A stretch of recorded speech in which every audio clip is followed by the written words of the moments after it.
Hello, we are live. All right, I will give it a second, let people join and get here. Welcome to Earth Live. My name is Erin Ranney. Thank you, Lizzie Daly, for putting these on. This is the second one I've done. The first one was with my mom.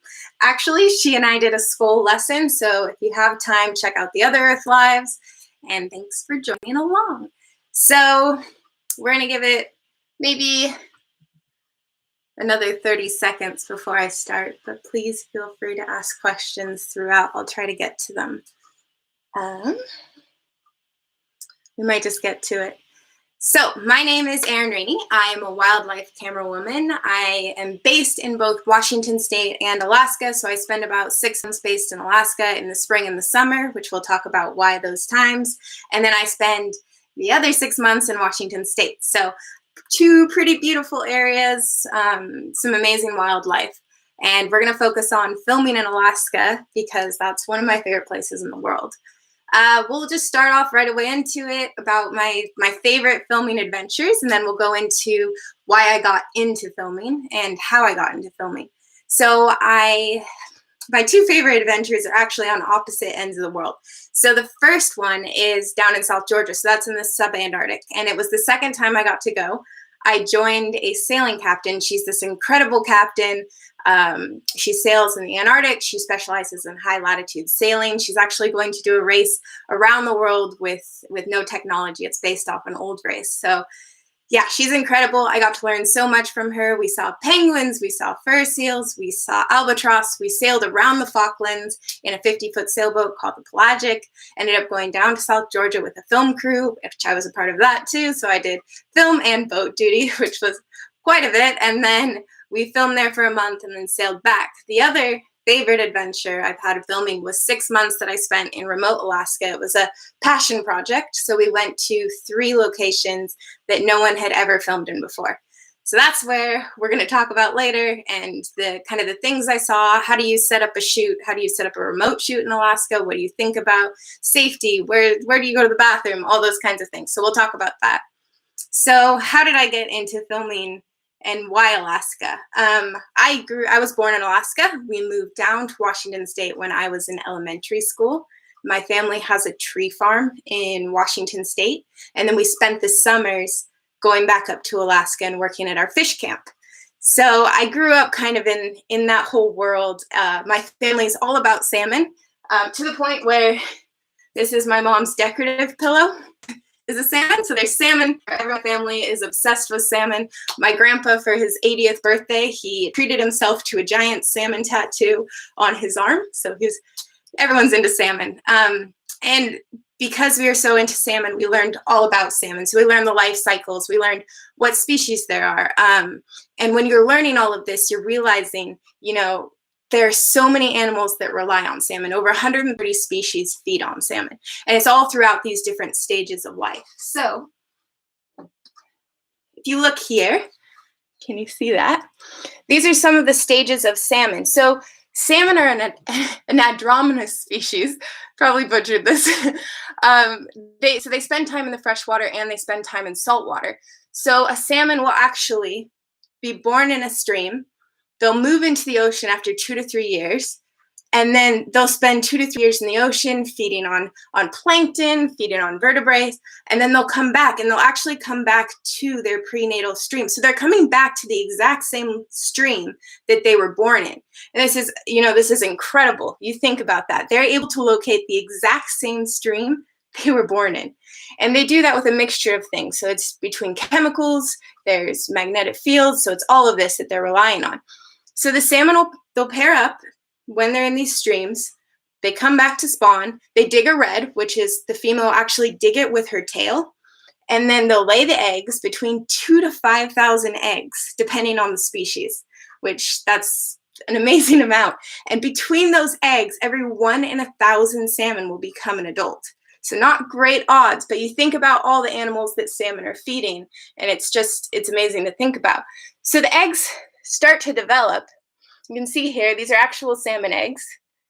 And they'll end up becoming alvin, which have that yolk sac on it, and they continue to rely on this yolk sac.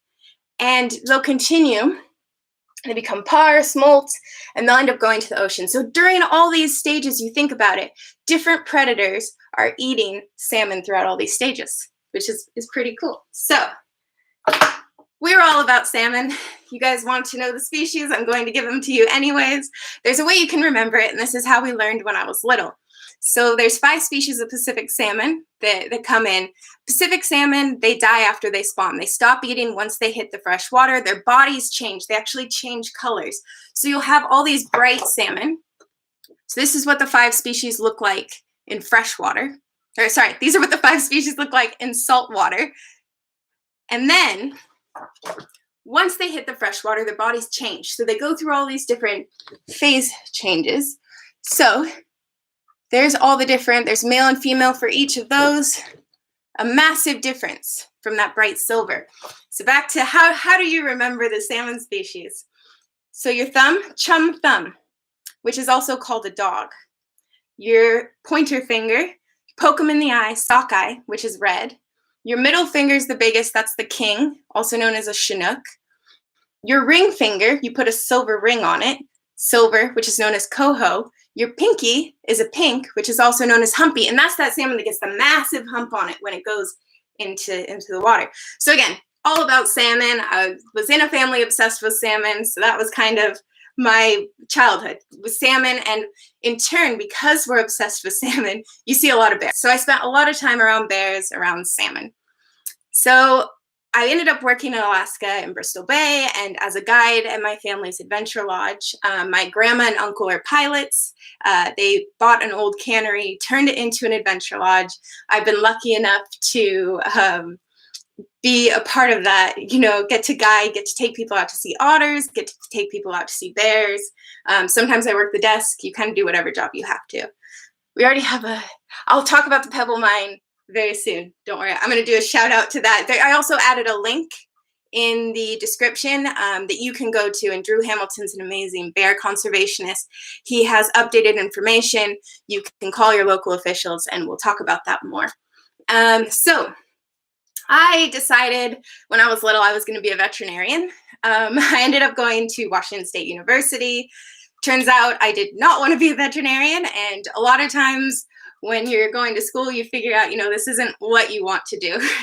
I did know I wanted to work with animals. I loved wildlife films, but I was from a small logging town where absolutely no one works in TV. So I'm like, it's not possible. No one works in TV. I can't work in film. Well, I got a degree in wildlife ecology, started doing field work, picked up a camera, completely fell in love with it, ended up going to film school. Eventually, I met my mentor right after film school, who specializes in brown bears in Alaska in the summers and Florida in the winters. So I started spending time with him. I worked with him, got my first paid assistant job in Hallow Bay, Alaska. And Katmai National Park, Lake Clark National Park, Admiralty Island, these are kind of the hot spots for bear filming. So if you've ever seen a wildlife documentary with bears, those are kind of the areas. Brooks Falls too, you can see my t-shirt. It's based in Brooks Falls. These are all the bear filming areas. So, you know, you go out there and there's 40 to 70 bears just all around you. And because of these incredible guides, the management practices there, you have these bears that are habituated to humans, and they'll actually come within a few feet of you. And you never approach them. They always, it's kind of their way. You act much differently with a Katmai brown bear than you would with, say, a Yellowstone brown bear. So yeah, it's a really special place. Back to the Pebble Mine. This place is currently under threat. There's a giant mine that wants to come to the headwaters, 2 of the largest salmon spawning streams in the world. It's a really terrible idea. We've been fighting it for over 15 years. Check it out. Google Pebble Mine, Alaska. All right, how do I feel about the cruise ships that normally visit Alaska? I personally am not massive on cruise ships, but it brings in tourism. Tourism's great for the economy. That's, you know, give and take. So back to my passion project we talked about in the beginning.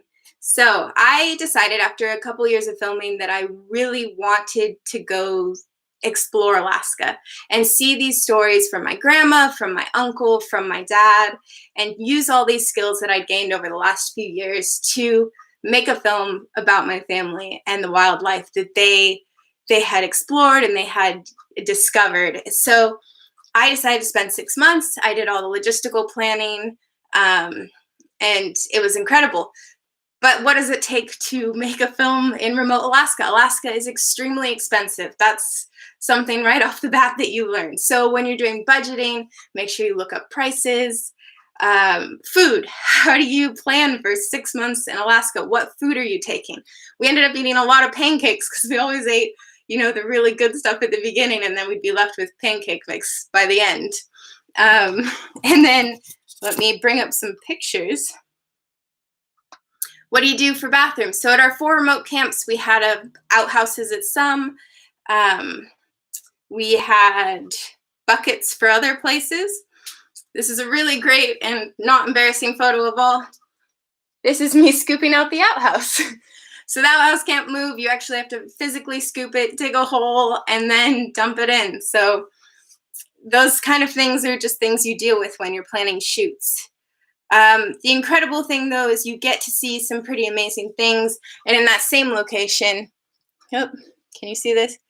Here is a body of a dead brown bear. And we talked about that in the skull lesson. So we found a full dead brown bear in that spot. So despite the fact that some of the things aren't quite as fun, there are some pretty incredible things you get to see.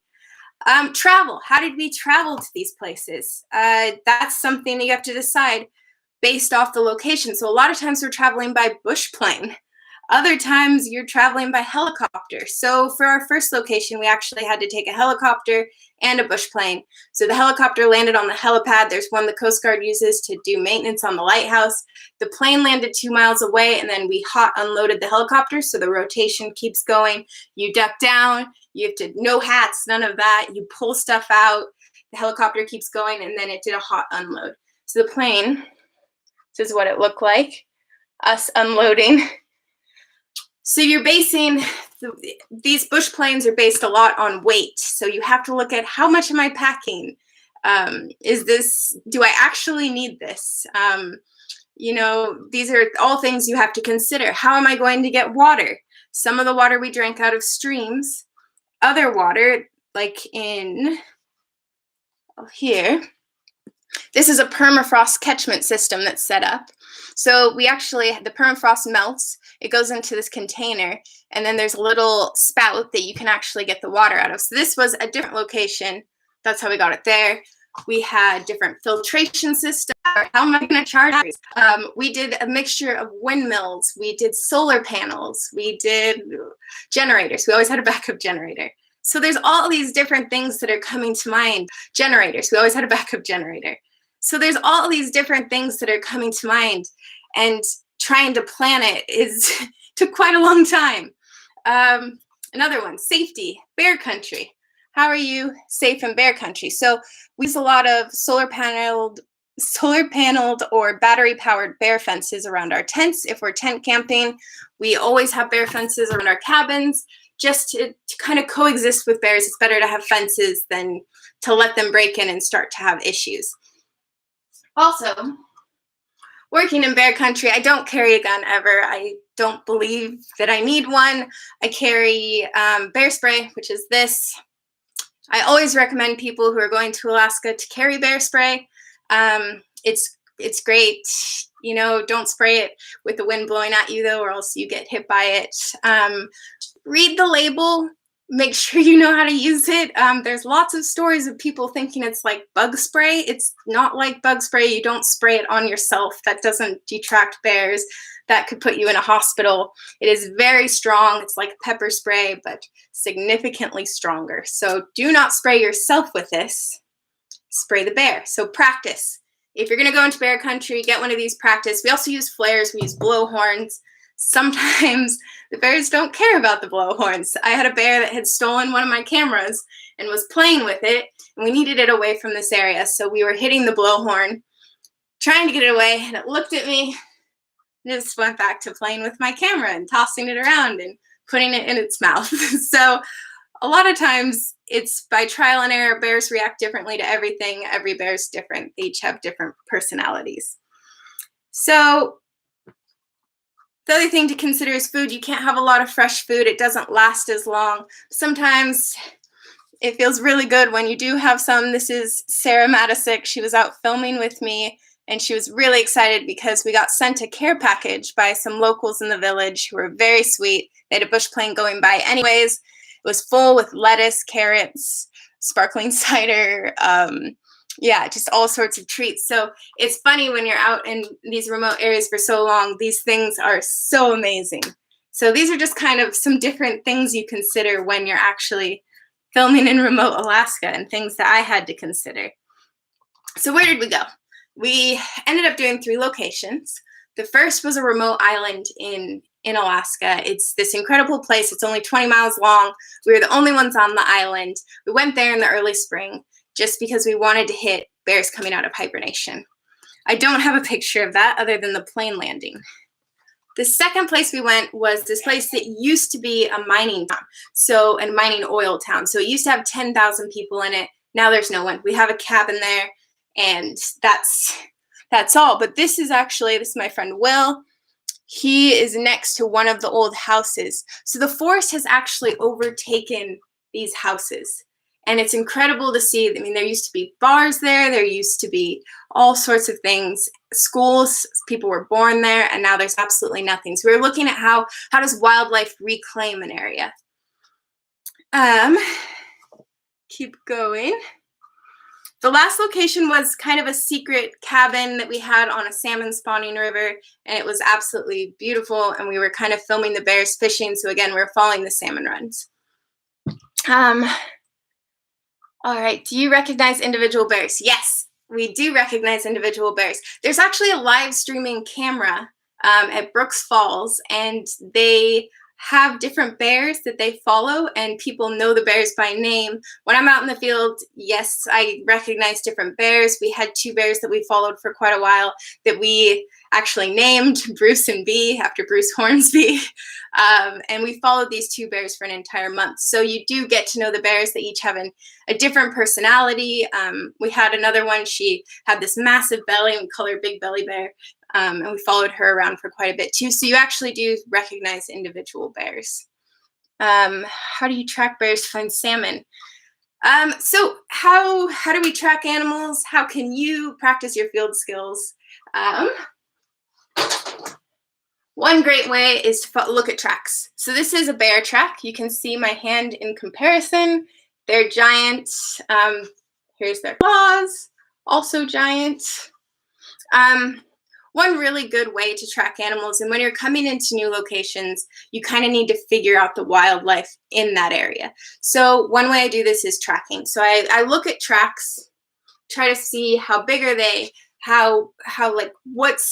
where are they going, what time of day are they moving based off tide. Sometimes the tide will push in and cover tracks. Sometimes you'll get tracks at low tide. So it kind of helps you figure out movements. And there's actually ways that you can make your own molds. This is a track. I don't know if you know what type of track this is, but you can use plaster of Paris, and you can pour it into a track, and it actually gives you an opportunity to keep that track, which is really cool. This is a mold that I have. This is the track that you just saw. It's a Wolverine track. I got this at Acorn Naturalist, and you can buy these, and then you can put plaster of Paris in them, and you can make your own tracks, which I think is really cool. If you don't have access to places where there's wildlife, actually stepping in the mud so that you can make tracks, this is a good way to learn how to cast tracks. So that's one way we look at tracks. Another way is camera traps. When you're coming into a new area, it's great to learn times of days the animals move. What do you even have there? So we ended up doing a camera trap circuit all throughout where we were. It kind of gave us how do animals move. We ended up learning we had animals we didn't even know we had in the area. Bears like to eat these. I've lost several of these to bears. They like to bite on them and chew them. So be careful with your camera traps in brown bear country. They do like to eat them. Another way that you can do it is scat. Scat's a great way to look at it. This is a really cool bandana. It's, again, from Acorn Naturalist.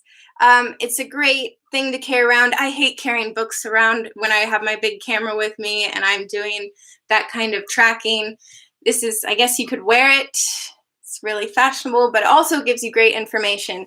And it's quite small. It's lightweight, easy to carry. So those are kind of some of the ways that you can find animals. So I know this was a bit all over the place, talking about Alaska, talking about salmon. I hope you learned something from it. How are the bear numbers doing in Alaska? Alaska has great protections on a lot of the bears, so bear numbers are doing quite well. Again, these areas that I talked about where bears are being filmed, those are exceptional areas. They have high amounts of food. There's, bears are able to live and coexist with each other in these areas. All of Alaska isn't like this. You don't normally have all these bears in one area. These are exceptions. They're great habitat, which is why we need to protect them. Again, I put a link in here on how you can protect bears. Friends of McNeil River, check it out, please. We're working really hard to protect them from the pebble mine. What else?